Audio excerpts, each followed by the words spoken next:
Jake was an adventurous 10-year-old boy with a curious spirit and an insatiable love for exploring the world around him.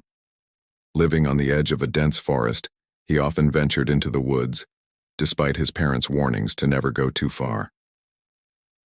One crisp autumn afternoon, when the leaves were ablaze with vibrant hues of orange and red, Jake set off on another adventure, determined to explore deeper into the forest than ever before.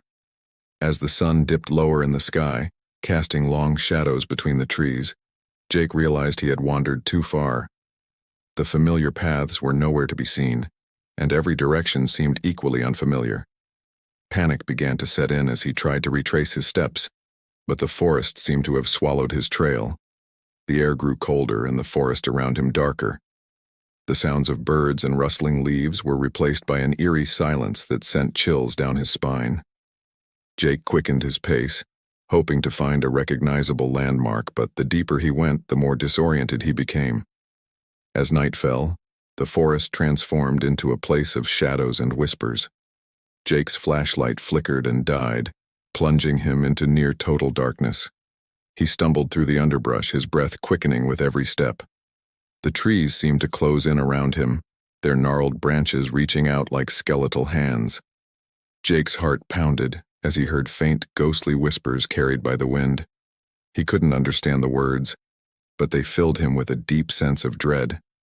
He stumbled upon an old, overgrown path and followed it, hoping it would lead him to safety. After what felt like hours, Jake saw a faint light in the distance. He hurried towards it, hoping it was a sign of civilization. As he approached, he realized it was an old, dilapidated cabin, its windows glowing with a flickering candlelight. He hesitated for a moment, but desperation drove him to knock on the door. The door creaked open, revealing an elderly woman with a kind yet unsettling smile. Her eyes were a piercing shade of blue that seemed to look straight through him. "Come in, child," she said in a voice that was both soothing and chilling. "You must be lost." Grateful for any help, Jake stepped inside. The cabin was filled with strange, antiquated objects and the smell of burning herbs. The woman offered him a cup of warm tea, which he gratefully accepted. As he sipped the tea, his eyelids grew heavy, and the room began to blur. When Jake awoke, he found himself lying on the floor of the cabin. The candle had burned out, and the room was bathed in the dim light of dawn. The old woman was nowhere to be seen. Groggy and confused, Jake stumbled to his feet and opened the door, only to find that the cabin was now a crumbling ruin abandoned for years. His heart raced as he realized the eerie truth. The whispers, the old woman, the cabin, they had all been part of the forest's malevolent trap. Jake fled from the cabin, navigating through the forest with renewed determination. As the sun rose higher, he finally found his way back to a familiar path and emerged from the woods.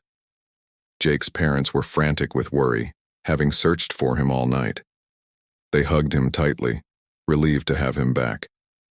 Jake never spoke of the old woman or the haunted cabin, but he knew he would never venture into the forest alone again. The whispers of the woods had warned him once, and he was certain they would be less forgiving if he ignored them a second time.